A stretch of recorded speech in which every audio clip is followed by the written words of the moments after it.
Right, I just wanted to show you the benefits of blocking before we show you how to do it, why to do it. I've got the two pieces here. I took them to pieces again so that you can see that they're two pieces that started the same size. So before we go on, you can see how much longer we've blocked this one out to be. So this one is still very compact. So you can see very much the difference in the pattern itself, how this one here, this is after blocking, how it's opened out beautifully. You can see all the structure really, really nicely. This one is much more closed up. You can't really see the feature of the work too well at all.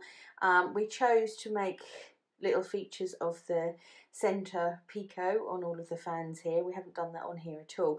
So you can just see, oh, and up at the edge here we made the edging pointy.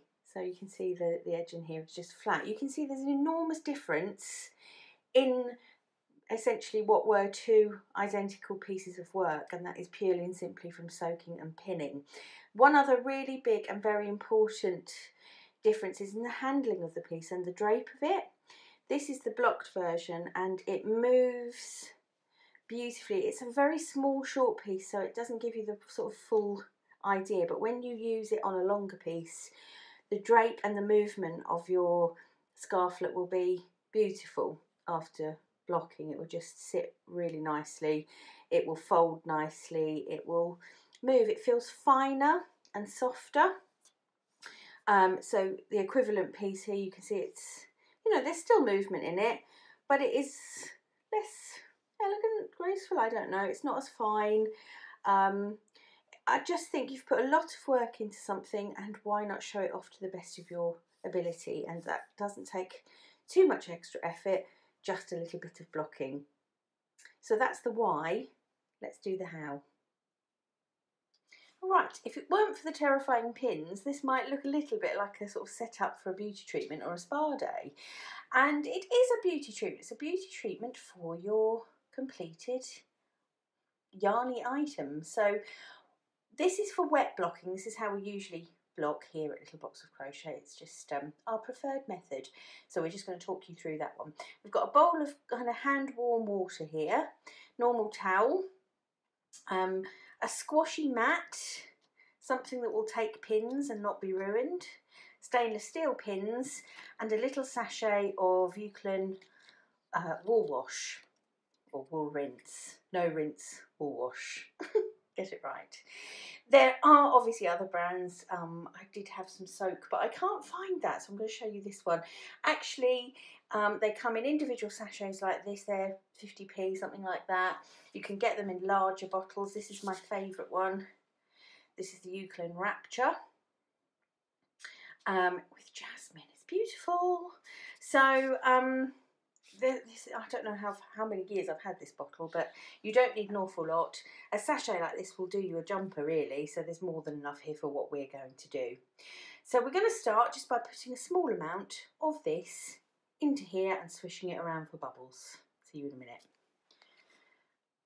Okay, we've got a tiny amount in here. You really don't need very much at all, and you don't have to use one of the brands I've mentioned. You could use just a wool rinse that you buy from a supermarket. If you possibly can get a wool wash that you get from a supermarket, it really is much easier for you and easier on the garment if it's a no rinse. So that's all I'd say really. So I've swished around, made a little few bubbles, and here's our non-blocked half of the scarf, and it's going in.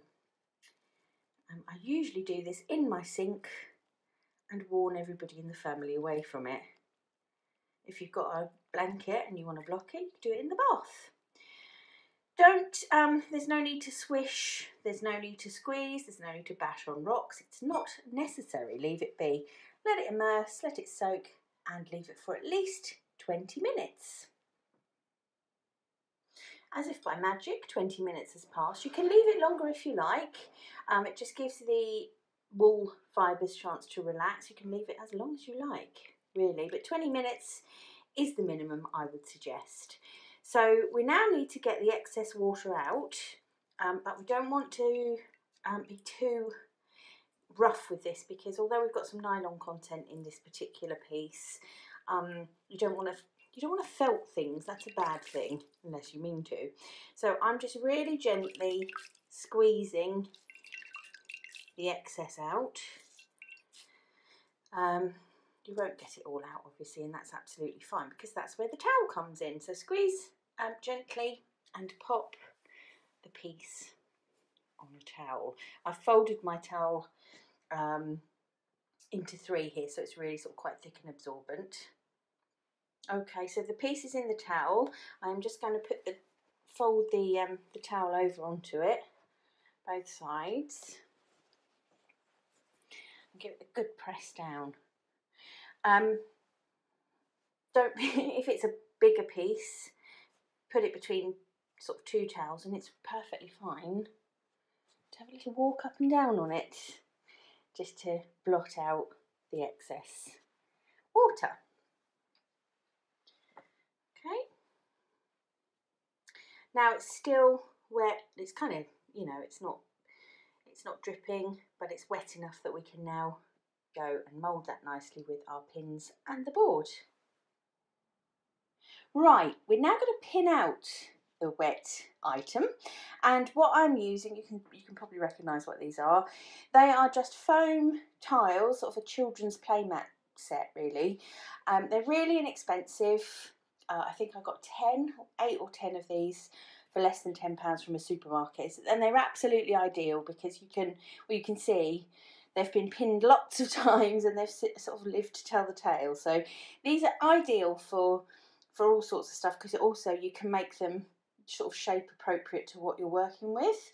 For the longer pieces, scarves and things, don't rule out your ironing board, because they are always handy if you can spare the time to let things dry on them.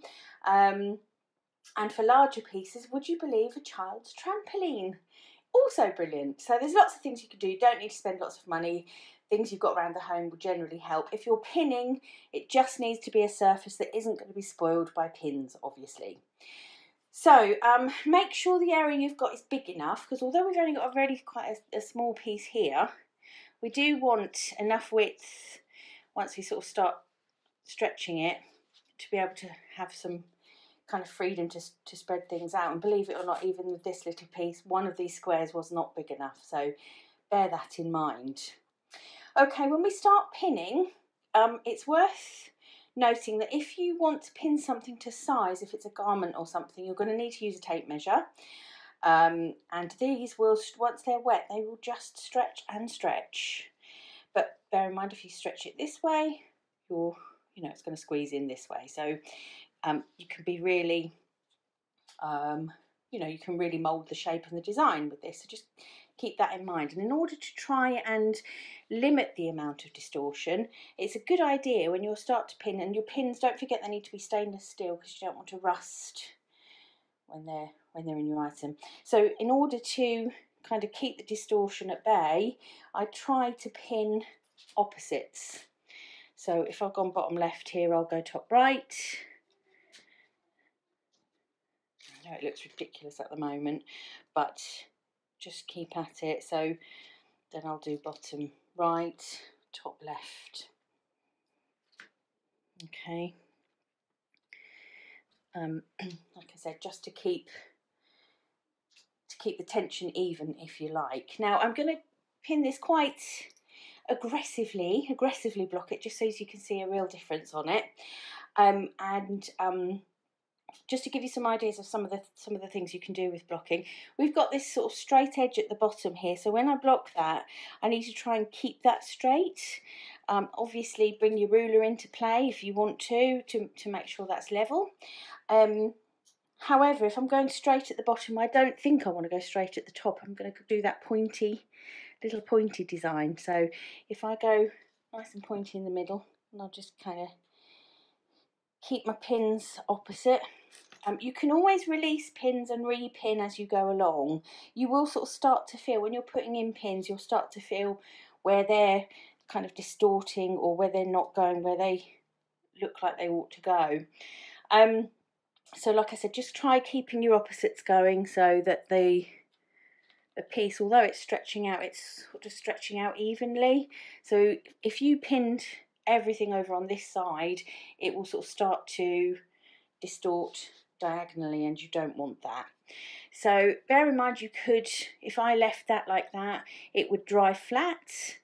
If I pull out the points like they are, it will come out pointy. So this is the point where you can really enhance design features or change your design features.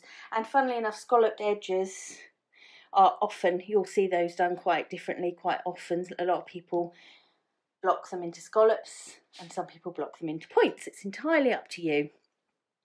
These would look nice, I think, if we pointed them out like this.